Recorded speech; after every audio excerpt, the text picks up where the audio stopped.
నేను సిద్ధాంతం ఒకటేరా, తప్పు చేసిన వాడు శిక్షను తప్పించుకోకూడదు. మీరు క్షమించారని తప్పులు చేశారు.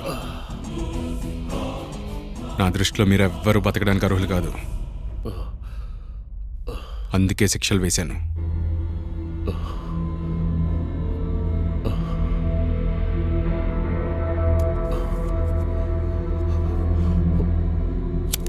నీకు తెలిసే ఉండొచ్చు,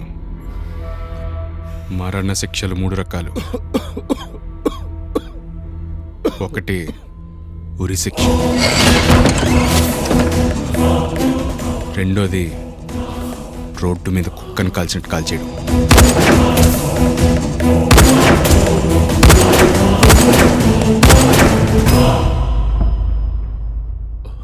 మూడోది చంపబోయే విషయం చెప్పకుండా సైలెంట్గా చంపేయడం.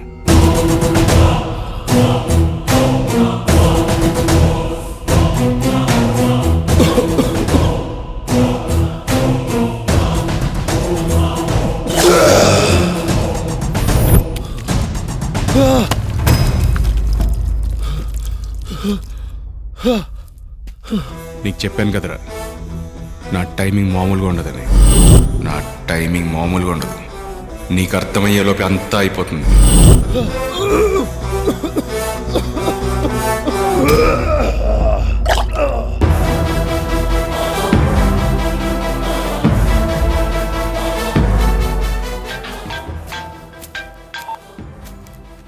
హలో ధర్మ, ఇన్నాళ్ళకి నాకు సెలవు దొరికింది. అంతా ఓకేనా? Okay sir. చార్లీ బాడీని ఏం చేశారు? మన వాళ్ళు అవుట్స్కట్స్లో కాల్ చేశారు. డిఏజీకి నీ మీద అనుమానం రాలేదు కదా? పొట్టోడు గెట్టోడని సామెత ఒక్కడి విషయంలోనే ఫెయిల్ అయినట్టుంది. అంతా మనం అనుకున్నట్టే జరిగింది. హారిక ఎలా ఉంది? ఏమైంది? సెట్ అయింది సార్. ఇప్పుడు వాళ్ళ ఇంటికి వెళ్తున్నాం. గుడ్ ధర్మ, నువ్వు చేస్తున్న ఈ పనుల వల్ల హారిక లైఫ్ ఎక్కడ రిస్క్ అవుతుందని చాలా భయపడ్డాను. ఇంతకీ ఆ డైమండ్స్ని ఏం చేసావు?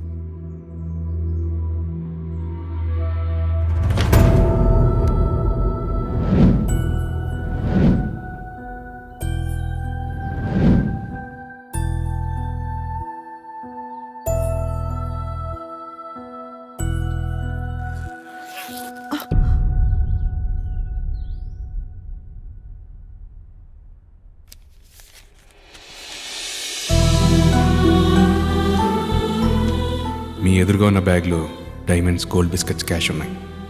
అవి పోయిన మీ వాళ్ళ ప్రాణాలు తీసుకురాలేవు, కానీ మీరు స్టార్ట్ చేసిన ట్రస్ట్కు ఉపయోగపడతాయి. గెలుపు ఓటమి అనే బొమ్మ బొరుసాట్లో ప్రతి క్షణం నలుగుతూ నరకం చూస్తున్న వారందరికీ అవి ఆసరాగా నిలుస్తాయి. ఆ డైమండ్స్, గోల్డ్ బిస్కెట్స్, క్యాష్ అన్నీ మీ కుటుంబాన్ని మీకు దూరం చేసిన చార్లీవి. చార్లీ మీ కొడుకుగా ఎప్పుడూ ఓడిపోయాడు. ఇప్పుడు మీకు చేసిన అన్యాయానికి నేరస్తుడిగా చచ్చిపోయాడు.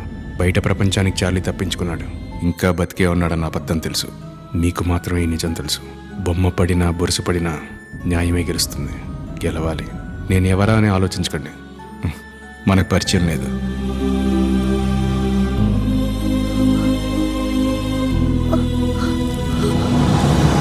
అనంతమిది అనంతమిది అనాదికే పునాది ఇది. నేరానికి శిక్ష ఏది, న్యాయానికి రక్ష ఏది, అలుపెరగని దీక్ష ఏది, తల వంచని దక్షిత ఇది. ఇతిహాసం మంచున ఏ పుట తిరగేసిన తల వంచని దీక్ష ఇది. ధర్మమిది ధర్మమిది అనాదికే పునాది ఇది. అనంతమిది అనంతమిది అనాదికే పునాది ఇది. అమ్మయ్యా, టైప్ చేసేసాను. ఇందాక మీ సూపరింటెండెంట్ గారు కాల్ చేశారు. ఆయన నెల్లూరు జైలు సూపరింటెండెంట్గా ఛార్జ్ తీసుకున్నారు. నీ సస్పెన్షన్ని క్యాన్సిల్ చేసి నీకు కూడా అక్కడే పోస్టింగ్ వేయించారట. నెక్స్ట్ వీక్ నుండి నిన్ను డ్యూటీలో జాయిన్ అవ్వమన్నారు. అవును, నీ లాస్ట్ కవిత కూడా అయిపోయింది కదా.